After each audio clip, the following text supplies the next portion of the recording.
I want to thank Amir for his very kind introduction, and Pepsi for its leadership of the Chamber's Saudi program, its support of this important forum, and its valued long-term commitment and investments in the kingdom.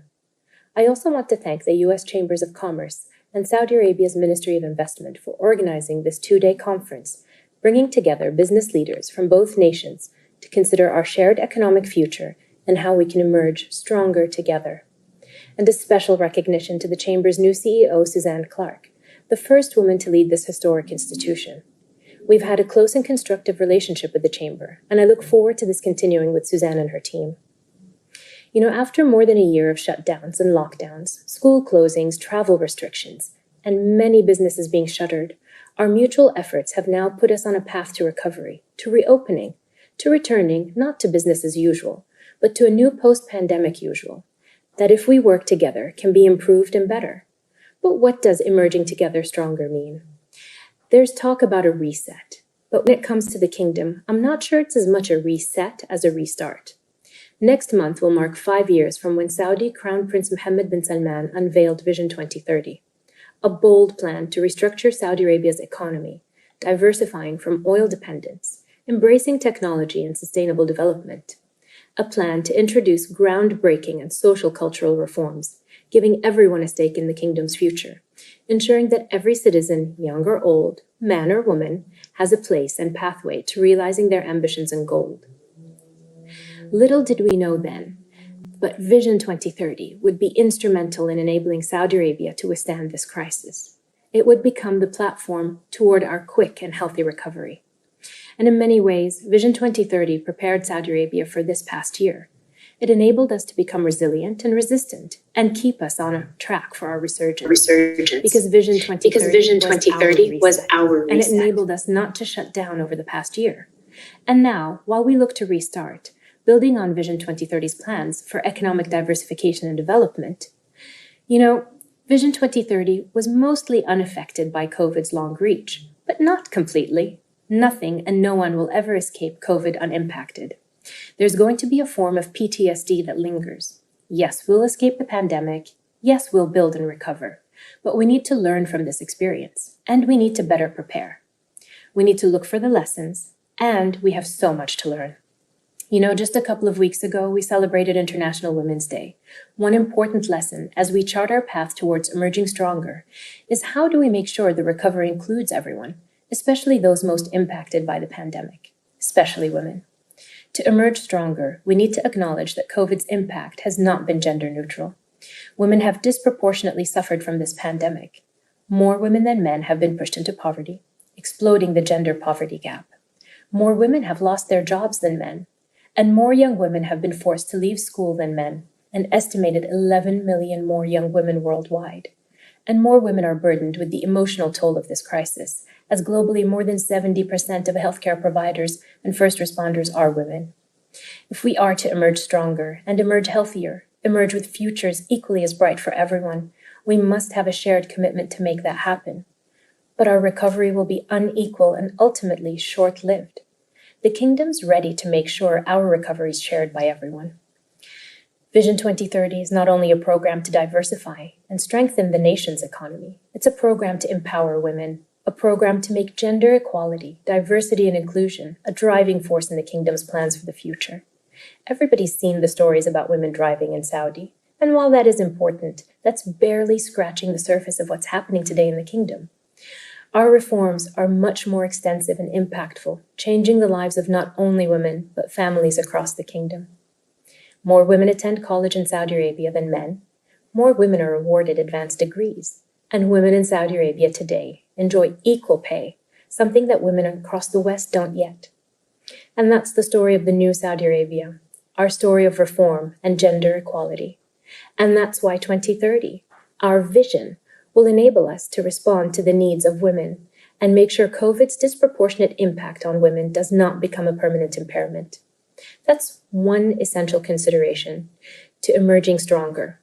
Another is taking a moment to consider the world we want and then putting a strategy in place to build that world. And that's what Saudi's been doing. When a nation known for oil production and distribution announces plans to diversify, that's a big deal. It's a demonstration of our national commitment to building a more sustainable world. Climate change is real, and we need to take it seriously. Sustainability is not just something that's fashionable. It's essential, and it needs to inform our economic and business decisions. And if we embrace this new paradigm, it comes with opportunities. Saudi Arabia is committed to reducing its reliance on oil production, to becoming a world leader in green, clean energy production, to positively contribute to the global battle against climate change. And we're not just planning to make this happen sometime in the future. We're doing it now. We're confident that our commitment to renewable, sustainable energy will serve as an economic driver and give Saudi Arabia a competitive edge in the future. It's a chance for us to be an innovation leader. It's a way for us to collaborate with the global community and address the climate crisis. And the kingdom is already leading the way. We have a goal to produce 50% of our electricity from renewable sources by 2030, a plan that will create more than 750,000 jobs in our clean energy sector by the end of the decade. By 2030, we plan on adding 60 gigawatts of clean energy capacity, a combination of wind, solar photovoltaic, and concentrated solar power. Our goal to produce 50% of our electricity from renewable sources by 2030. We've announced a $28 billion Saudi Industrial Development Fund to invest in clean and renewable energy projects and the manufacturing of renewable energy components. Our solar farms are set to produce electricity at the lowest cost per kilowatt in the world. And we're investing in green hydrogen. We have plans to build a $5 billion green hydrogen plant. Green hydrogen can run the world's clean buses and truck fleets. This facility will produce enough green hydrogen daily to run 20,000 hydrogen-fueled buses. That's how we see a future where we all emerge stronger and healthier, how we can work together to build a sustainable, prosperous future. And a part of that future involves the kingdom opening up, encouraging tourism, and welcoming the world to come and experience Saudi hospitality, culture, and heritage. We plan on investing more than $800 billion in tourism-related projects over the next 10 years. We want to attract more than 100 million tourists a year by 2030, and we aim for tourism to make up as much as 10% of our GDP by 2030. We've introduced for the first time tourism visas, unfortunately just before the pandemic, but these visas are in place and ready for when the world is ready to reopen, and the kingdom's ready too. And when we do reopen, the world will find a Saudi Arabia that's moving forward with some of the world's largest, most significant development projects.